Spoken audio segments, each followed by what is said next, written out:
Microsoft వర్డ్లో documents తోటి ఏ విధంగా work చేసుకోవచ్చు అనేది చూసినట్లయితే ఫస్ట్ మీరు మైక్రోసాఫ్ట్ వర్డ్ని ఓపెన్ చేయగానే ఫస్ట్ డాక్యుమెంట్ ఆల్రెడీ వచ్చి ఉంది చూడండి, డాక్యుమెంట్ 1. దానికి ఇంకా పేరు కూడా మనం పెట్టలేదు.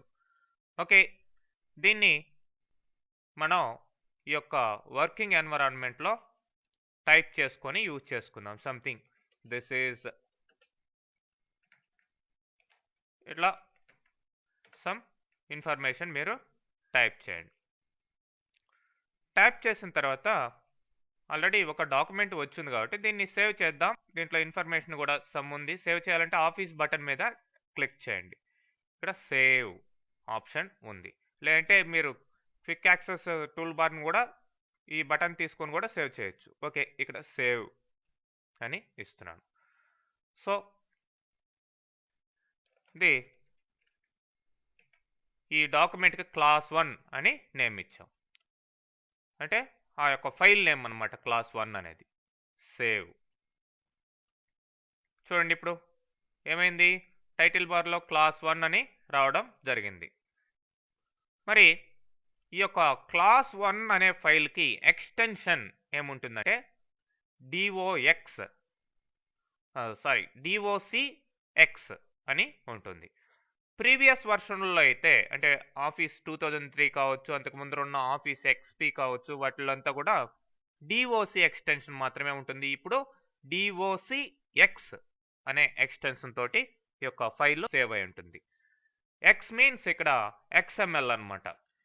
XML బేస్డ్ కాబట్టి ఈ యొక్క ఆఫీస్ 2007 DOCXగా ఎక్స్టెన్షన్ ఉంటుందండి. ఓకే, ఇప్పుడు ఈ యొక్క క్లాస్ 1 కాకుండా ఇంకొక డాక్యుమెంట్ని తీసుకోవాలి అనుకుంటే మీరు ఆఫీస్ బటన్ మీద న్యూ అని క్లిక్ చేయండి. ఇప్పుడు new document blank and recent అనేటివి ఇక్కడ ఇవ్వడం జరిగింది. సపోజ్ బ్లాంక్ డాక్యుమెంట్, బ్లాంక్గా కావాలనుకుంటే బ్లాంక్ డాక్యుమెంట్ తీసుకోవచ్చు. ఇంతకు ముందరలాగా మీకు బ్లాంక్గా ఉంటుందన్నమాట. అలా కాకుండా ఇన్స్టాల్ టెంప్లెట్స్ అనో ఇట్లా టెంప్లెట్స్ చాలా రకరకాల టెంప్లెట్స్ ఉన్నాయి. ఈ టెంప్లెట్స్ని యూజ్ చేసుకొని మీ యొక్క కొత్త డాక్యుమెంట్ క్రియేట్ చేయాలి అనుకుంటే, అంటే ఫర్ ఎగ్జాంపుల్ ఫ్యాక్సెస్ ఇట్లా ప్రీడిఫైన్డ్ మోడల్స్ అనమాట టెంప్లెట్స్ అంటే. ఈ మోడల్స్ని యూజ్ చేసుకొని మీరు మీ యొక్క డాక్యుమెంట్ని దాన్ని ఆ మోడల్స్లో ఆ యొక్క టెంప్లెట్స్లో ఇచ్చిన గైడ్లైన్స్ని బట్టి మీ యొక్క డాక్యుమెంట్ని ప్రిపేర్ చేసుకోవచ్చు.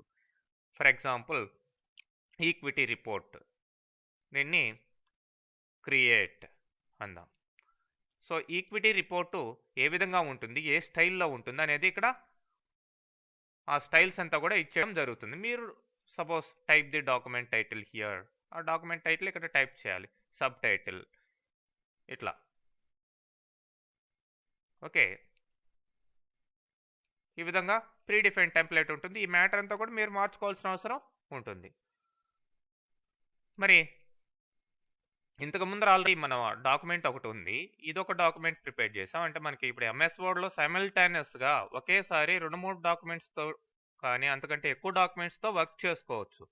మరి ఇంతకు ముందర ఉన్న డాక్యుమెంట్ మనం చూడాలి అంటే అక్కడ వ్యూలోకి వెళ్ళండి. వ్యూలో స్విచ్ టు విండోస్ అనే ఆప్షన్ని క్లిక్ చేస్తే సపోజ్ క్లాస్ 1లోకి వెళ్ళాలనుకోండి, క్లాస్ 1 మీద క్లిక్ చేయండి. మళ్ళీ వ్యూలోకి వెళ్ళి స్విచ్ విండోస్ మీద క్లిక్ చేసి డాక్యుమెంట్ 3 కావాలనుకోండి, డాక్యుమెంట్ 3. మరి ఇప్పుడు డాక్యుమెంట్ 3 మనం ఏమీ చేయలేదు, దాన్ని క్లోజ్ చేయాలి అనుకోండి.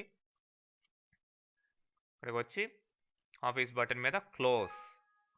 Do you want to save the changes అని అడుగుతుంది. No, I don't want to save, no అనండి. లేదంటే సేవ్ చేయాలనుకుంటే ఎస్ అనండి. ఓకే, మళ్ళీ ఫైల్ నేమ్ అడుగుతుంది, నో అని ఇచ్చేస్తున్నాను. సో ఇప్పుడు మనకి ఒక డాక్యుమెంట్ మాత్రమే ప్రజెంట్గా ఓపెన్ అయి ఉంది.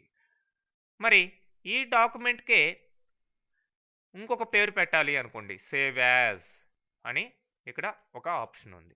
మరి సేవ్ యాజ్ కింద ఇక్కడ రకరకాల వర్డ్ డాక్యుమెంట్ అంటే మామూలుగా సేవ్ అయ్యే డాక్యుమెంట్, లేదంటే ఇది టెంప్లెట్ లాగా సేవ్ కావాలి అనుకుంటే ఇది, లేదంటే ఎంఎస్ వర్డ్ 97 నుంచి 2003 దాకా ఎంఎస్ వర్డ్లో డాక్యుమెంట్ ఏ విధంగా ఉందో ఆ విధంగా సేవ్ కావాలంటే ఈ ఆప్షన్ తీసుకోవాలి. వేరే ఫార్మాట్స్లో కావాలనుకుంటే వీటిని తీసుకోవచ్చు. ఓకే, ఎనీవే సేవ్ యాజ్ నార్మల్గా నేను సపోజ్ క్లాస్ 2 అని ఇస్తున్నాను. సో 2 డాక్యుమెంట్స్లో కూడా సేమ్ మ్యాటర్ ఉంటుంది. ఇప్పుడు రెండింటిని కూడా క్లోజ్ చేద్దాం.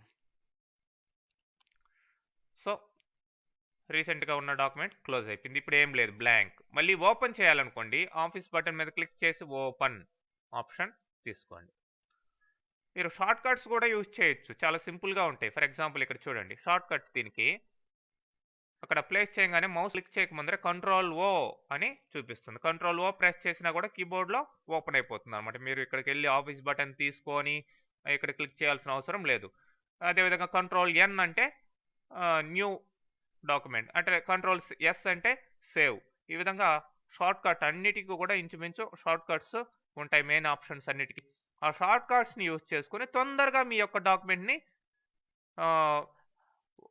మెయింటైన్ చేసే అవకాశం ఉంటుంది ఎంఎస్ వర్డ్లో డాక్యుమెంట్స్ని. ఓకే, ఓపెన్ చేస్తున్నాం. చూడండి, ఇక్కడ కొన్ని డాక్యుమెంట్స్ ఉన్నాయి. సపోజ్ హలో అనే డాక్యుమెంట్ని నేను ఓపెన్ చేస్తున్నాను. సో దాంట్లో ఎటువంటి మ్యాటర్ లేదు. ఇప్పుడు కలిసి ఉంటే మీరు ఏదైనా టైప్ చేసుకొని యాజ్ యూజువల్ మీరు సేవ్ చేసుకోండి. సేవింగ్ ఇక్కడ నేను ఈ టైం క్విక్ యాక్సెస్ టూల్ బార్లో ఉండే సేవ్ని యూజ్ చేశాను. ఆల్రెడీ నేమ్ ఇచ్చేస్తున్నాం కాబట్టి ఎక్స్ట్రాగా మనం టైప్ చేసింది దాంట్లో సేవ్ అయ్యి అప్డేట్గా ఉంటుంది. సో ఈ విధంగా మీరు ఈ యొక్క డాక్యుమెంట్స్ని, కొత్త డాక్యుమెంట్ని తీసుకోవడం, ఓపెన్ చేయడం, ఆల్రెడీ ఉన్నదాన్ని, లేదంటే ప్రజెంట్ డాక్యుమెంట్ని సేవ్ చేయడం, లేదంటే ఇంకొక పేరు కూడా దానికి పెట్టడం జరుగుతుంది. మరి ఈ యొక్క డాక్యుమెంట్ని రీనేమ్ ఏదైనా చేయాలనుకోండి, ఫర్ ఎగ్జాంపుల్ ఓపెన్ తీసుకోండి, ఇక్కడ ఈ క్లాస్ 2 అనే దానికి రీనేమ్ చేయాలి అనుకోండి, రైట్ క్లిక్ చేయండి, ఇక్కడ రైట్ మౌస్ బటన్ క్లిక్ చేయండి, ఇక్కడ రీనేమ్ అని ఉంది. రీనేమ్ మీరు ఫర్ ఎగ్జాంపుల్ XYZ అని టైప్ చేశాను, ఎంటర్ ప్రెస్ చేయండి. ఓకే, క్యాన్సిల్ ఇచ్చేసేయండి, అది రీనేమ్ అయిపోయి ఉంటుంది. ఓకే, మళ్ళీ కావాల్సి ఉంటే మీరు దాన్ని ఓపెన్ చేసుకోవచ్చు. ఏంటి XYZ. ఇక్కడ చూడండి, W అనే సింబల్ తోటి ఐకాన్ ఉంటే అదే వర్డ్ డాక్యుమెంట్. ఇట్లా ఉంటే ఇది పవర్ పాయింట్ ప్రెజెంటేషన్, ఇది యాక్సెస్ ఫైల్. ఈ విధంగా కూడా మీరు ఫైల్స్ని ఐడెంటిఫై చేయొచ్చు. లేదంటే ఇక్కడ ఆల్ ఫైల్స్ బదులు ఓన్లీ వర్డ్ డాక్యుమెంట్స్, లేదంటే ఆల్ వర్డ్ డాక్యుమెంట్స్ ఇట్లా తీసుకుంటే ఓన్లీ వర్డ్ డాక్యుమెంట్స్ మాత్రమే ఓపెన్ అవుతాయి. ఓకే, అది